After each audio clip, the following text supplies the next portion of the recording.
Welcome to Warriors Watch. I am Danny Leroux, your host, and so happy to do an episode. I was originally planning on recording on that crazy New Orleans game on Monday night, but when Steph Curry sprained his ankle, and it looked, bad at the time, I decided I wanted to wait until we got a more clear idea of diagnosis and timetable before I really record anything, put my thoughts down. And now we have more information. We don't have everything, but we have more information. Warriors PR tweeted out a little bit ago, and I'm just going to read it verbatim because I think that's a good way to do it. Injury update: Stephen Curry underwent an MRI today in Charlotte, the results of which confirmed that he suffered a sprained right ankle in last night's game at New Orleans. The MRI indicated that the ankle is stable and structurally intact. He will be reevaluated in 2 weeks. So the big angle on that should be the good news that it is, while it's not a great ankle sprain, this is not something that is, going to affect, at least at this point, affect anything like the playoff run or anything like that. I mean, if you're reevaluated in 2 weeks, you're not really dealing with that timeline. So that's overwhelmingly good. The Warriors are focused on April, May, June. I've written about this before for The Athletic. I've talked about it before on this and other podcasts. It is an unusual place to be for the Warriors that, as an organization or even for really any team, that everything before that is kind of prologue. And so then you start to think about, okay, well then what's the next stage factor? And so reevaluate in 2 weeks does not mean back in 2 weeks. What reevaluate in 2 weeks means is he is absolutely out for the next 2 weeks, barring, it's not like it's a ironclad thing. If he's better earlier, they're allowed to bring him back. It's not binding in that way. But basically, don't expect him back at any point in the next 2 weeks. And then at that point, they'll look at him again and say, what is it now? And so maybe it'll be soonish, maybe it'll be another week or two. And we know the Warriors are going to be very judicious about this, especially because they, by Kerr's own admission, probably let Kevin Durant play with an ankle sprain when they shouldn't have, and then that lingered for an extra couple games. And the Warriors, while they are, threatened by good teams in the Western Conference in terms of seeding, it is not that threatening. And so the other big element, and I tweeted a little bit about this on Monday night, is that the timeline is actually pretty fortunate for the Warriors, because the next 2 weeks, and I thought about that long before they had the official timeline if it'll be reevaluated, they only play 4 games in that 2 weeks. The remaining 2 of the road trip in Charlotte and Detroit, and then a quick 2-game homestand with Portland and Dallas. So Curry is definitely out for those. I would also treat him as out for the Kobe retirement ceremony in LA, which is 2 weeks from Monday. So it's 2 weeks from when the injury occurred, but it's less than 2 weeks from today's announcement. So I think that even the most optimistic people would probably treat that as an out game. Then after that, they're home for the rest of December. They're home at games against Memphis, the Lakers again, the Nuggets on a back-to-back, then Christmas against Cleveland, which is their 3rd game in 4 nights all at home.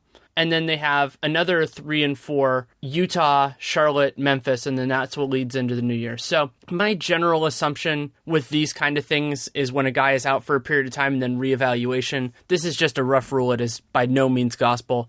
I usually take about half that time and say maybe that's what they could get in, just to have a conservative estimate. So if that were right, then he would be back sometime around the Christmas Day game, which I would assume there is some desire from the team, obviously from the league's perspective, and probably from Steph himself, to have him back for that game. We also don't know if Isaiah Thomas will have returned by that point for Cleveland. So yeah, that's a pretty solid rough estimate, and maybe he would want to come back if that's so high profile, maybe in that Denver game if he's ready for that one, just to kind of test it out, because it's always tough when a guy misses time with an injury to have their first game be so high profile. But again, it's the Warriors, it's regular season.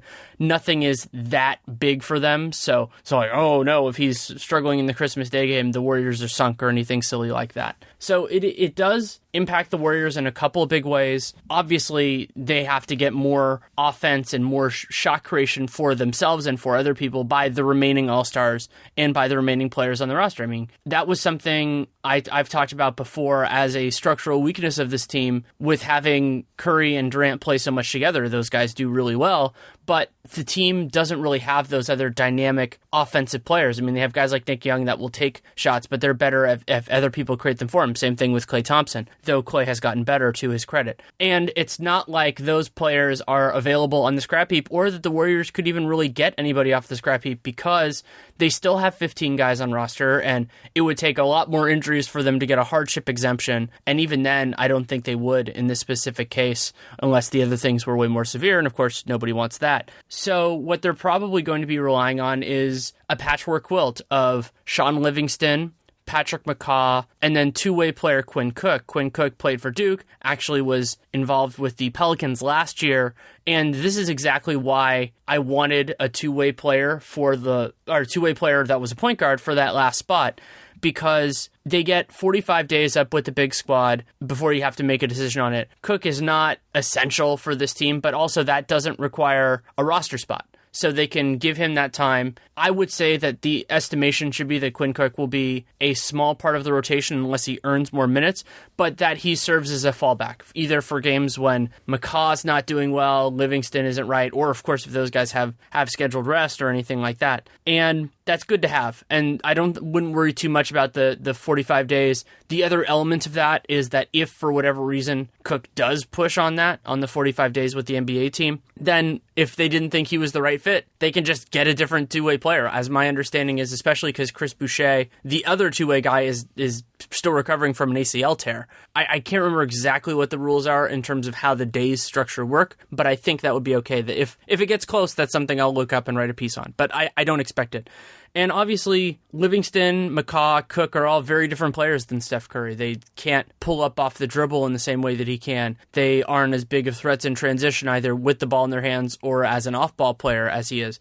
But the Warriors can still be good. I mean, they already have won one full game without Curry, and I think they won't be favored in either of the two remaining road games in Charlotte and Detroit, and I wouldn't expect them to be favored against Portland either. Portland is doing well. They actually have a wonderful defense this year. Their offense has been struggling a little bit. And then Dallas, they can certainly win that game against Dallas. Dallas still isn't any great shakes, and we'll see beyond that. But the Warriors are going to be, these are going to be competitive games, and what I want to see, there are a couple different elements that I think are going to be very worthwhile to understand and to learn during this time. So one is, are we going to see something like what happened when Curry sprained his MCL during the 2016 playoffs, where the other players treated it as an all-hands-on-deck and really embraced the challenge? These games have much less urgency than those did, but Klay Thompson was fabulous in those games. Draymond Green was fabulous in those games. Livingston had some really nice performances too. And now they have Kevin Durant. They didn't have Kevin Durant then. And so we'll see if they really embrace that, or if they just kind of go, okay, we're a little bit of a different team now. And they, kind of grind it out a little bit more. And then the other big part is how this affects, or if it affects, the way that Coach Kerr and the coaching staff handle rest and workload for the remaining players, because they've been extremely judicious throughout the season, to their immense credit, with this team, understanding that it's the long game and, giving scheduled rest to David West, to Andre Iguodala, to Draymond Green. And, if they do that now with their best players, it makes it even less likely that they're going to win. So will they continue that? Will they basically say, hey, we're still playing the long game? Or will they say, you know what, let's not? And also, we could get a good indicator of that in the game against Detroit. But as I said, the schedule's really spread out. So they'll have had a travel day before that, and then they will have a travel day and 2 days off after that. So they don't have to be super cautious there. I mean, sometimes the last game on a road trip can be rough because of all the accumulation. This is the longest road trip for the Warriors the entire season. But I want to see how they handle that. And then the other element is, which guards do they use in which spots, and how do they change it around? Because Curry was really the linchpin of the Warriors' rotation because of what he wanted, and because, of course, when a player is as dominant and has as much equity as Steph Curry does with the Warriors, you listen to what they say. And so Curry preferred to finish the first and third quarters, and then, he would have that rest at the beginning of the second and the fourth. They probably won't handle it that way with their other guys. And so I'm advocating, I have in the past, and it happened in this game because Livingston was suspended. It happened in the game before against Miami because that was the game when Livingston got tossed. But I've wanted to see Patrick McCaw as the nominal point guard with the second unit. I think we're going to see a lot more of that just because they're going to use different alignments, different affiliations. And my instinct is that they're going to do something similar to what they did in the playoffs that couple of years ago, where they have Livingston start, but he still doesn't play a ton of minutes. I think that's going to be what they do, and have McCaw, have Quinn Cook, and then something else I expect to see in a couple of different situations is the Warriors going without someone that would be considered a traditional point guard. I mean, they already have Sean Livingston, who is not point guard size, but what I'm talking about here is playing like Nick Young and Klay Thompson together in the backcourt. Klay already guards ones all the time, so it's not that big a deal. They have enough ball handling in Durant and Iguodala and Draymond Green to make some of those lineups work, and I think we'll see that a little bit more often. One place they could actually try that is on the second unit,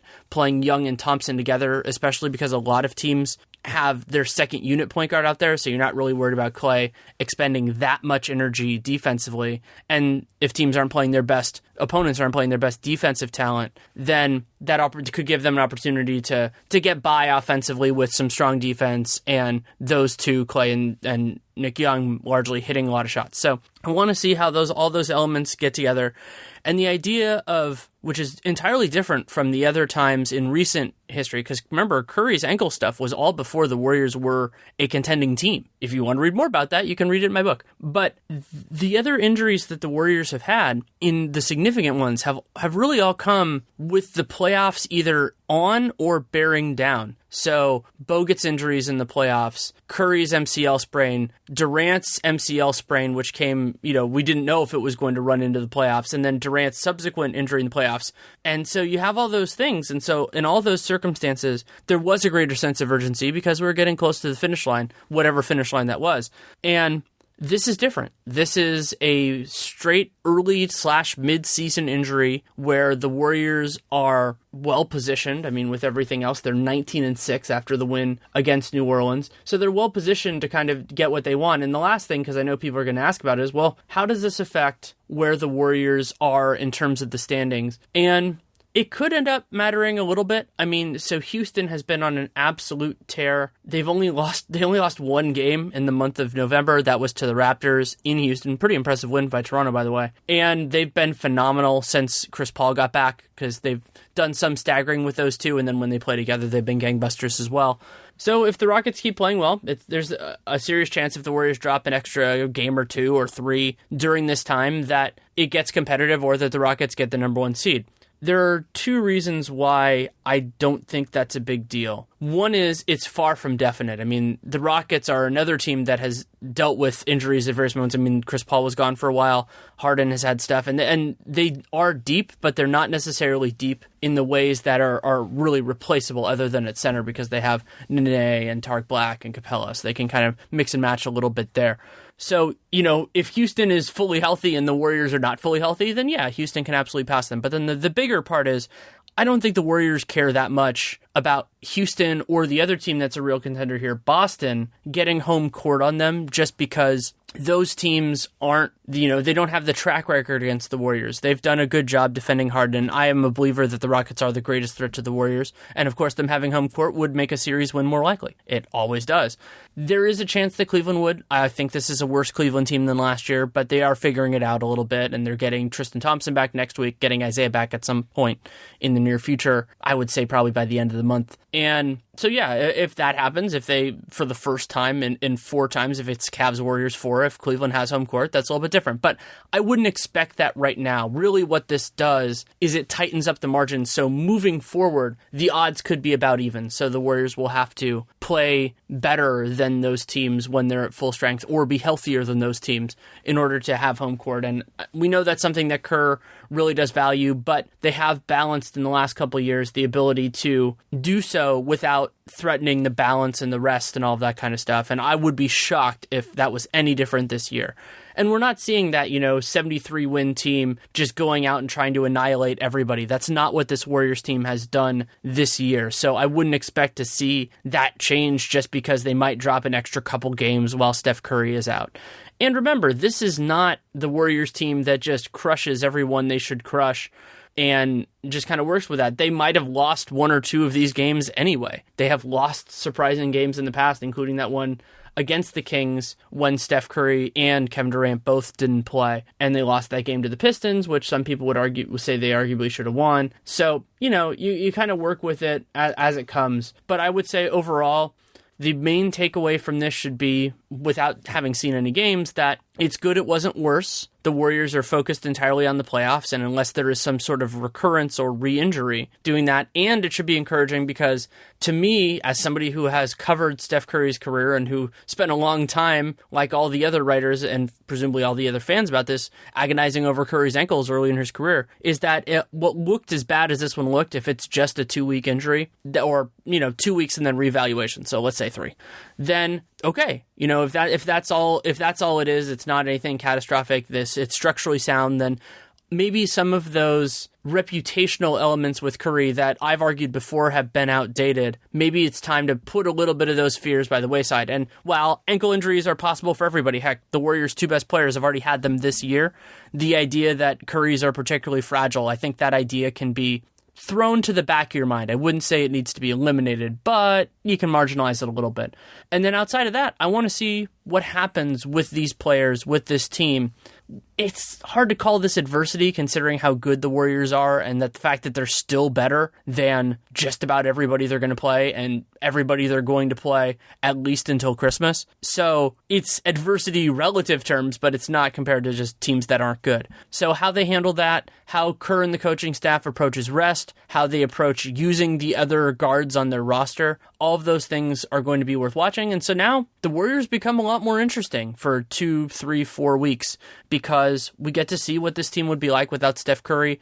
In Tim Bontemps' media member MVP straw poll, I actually had Curry 5th. He did not make the top 3. Nate Duncan and I did that on Dunked On, but I did have him 5th. I thought he's been a very important part of what has made the Warriors season go so well so far, and they will miss him. They don't really have a clear replacement for him. And it isn't like the Wings where you can kind of mix and match a little bit because they just have a lot of other good players. The guards are still kind of the spot where they don't have a lot of depth. And I understand why they have as many centers as they do just because they wanted to see who stuck. But that is something to kind of also keep in the back of the mind in terms of, especially as Livingston ages, whether this time informs Bob Myers on maybe spending one of their other assets next year, whether that's a draft pick or part of the mid-level exception or something like that, on a little bit better of a traditional point guard, just somebody who they can have as a break glass in case of emergency, who can maybe create a little bit more in terms of separation and passing to other people. I think that might be a good play. A lot of it depends on availability, but you want to do better than Jose Calderon or something like that. You want to get somebody who can actually play. But it might be worth doing that instead of basically throwing all of those things at centers, especially if it looks like Jordan Bell and maybe Damian Jones and maybe Kevon Looney if he comes back for that small amount that he can come back for. Maybe all of that allows them to go a little bit more ambitious at that spot, and I think that would be a very good thing for the Warriors. So we'll have to see all that moving forward. If anything significant happens that I feel like we need to podcast about in the next 2 games, I will, of course, do another Warriors Watch. The beauty of this podcast is that there is no obligation either way for me on this. If there's a lot of good stuff, I can do as many podcasts as I want. If there isn't, I won't. And since I don't really have much of an obligation to advertisers or to any sort of overlings. CLNS Media has been super flexible with me on this, so I'll do what I want. I'll probably do a mailbag at some point, but I'm trying to figure out exactly when. And part of the reason I wanted to do this was to avoid doing a mailbag that was all on Steph Curry injury stuff. So this will stand for that. If you have any feedback on the show, good, bad, or indifferent, Danny Leroux NBA at gmail.com is the best way to do it. And again, that can also be incorporated in a mailbag. It's not just Reddit, Twitter. It can be emails all included. And if you are thinking about it as a mailbag question, let me know whether you do or do not want your name included, because that way you can't get mad. If you tell me, then I will follow what you do and you won't get mad. So that worked great. And you can do the same also for The Athletic. And if you're going to do that for The Athletic, try to use Danny at theathletic.com, because then I know where it came from. And so that can go in an Athletic mailbag, which I'm going to do as well at some point in the indeterminate future. Then the last thing, if you want to kind of keep touch with my thoughts on the Warriors, is you can listen to the Dunked On Basketball podcast. And also Nate and I are actually doing the Twitter NBA show, which is our second screen. Basically, it's like watching the game with us. We were providing commentary on it, or an alternate commentary track is actually the phrase I usually use. We're doing that for Hornets Warriors, and that is not changing at all with the Steph Curry injury. In fact, it has made us more intrigued by what could end up happening. So you can watch that, periscope.com, I think, /Nate Duncan NBA. It's Nate Duncan NBA's Periscope account, whatever the URL is. And of course, I'll be tweeting it out. Nate will be tweeting it out on Wednesday as we get closer to the game. So if you want to support the show, leave a rating, leave a review in the podcast player of your choosing. Subscribe, download every episode. Real big things you can do to help. And I hope you enjoy it. It's going to be a different stretch. I mean, this year's team has been more worth watching game to game than last year's team, just because it's been a little bit closer. It's been a little bit dicier. It's also been a little bit more contentious. So we'll see where this goes. But I'm excited to do it, excited to cover it, excited to continue writing about it for The Athletic and talking about it in this space and many, many others. So thank you so much for listening. Take care and make it a great day.